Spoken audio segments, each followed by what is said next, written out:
আরেকজন প্রশ্ন করেছিলেন, পুরুষরা কি আঙ্গুলে আংটি পরতে পারবে?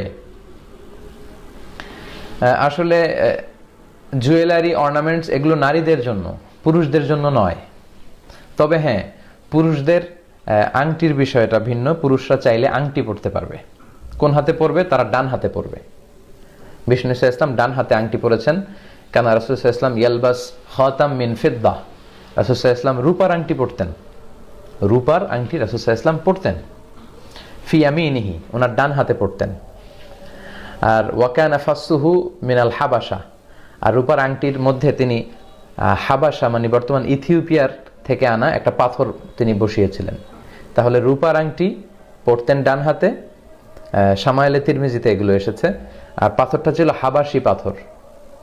তো সেই পাথরের মধ্যে আবার বিষ্ণু ইসলাম মুহাম্মদ রাসূলুল্লাহ লিখিয়েছিলেন। সবসময় আংটি পরতেন না বিষ্ণু ইসলাম, মাঝে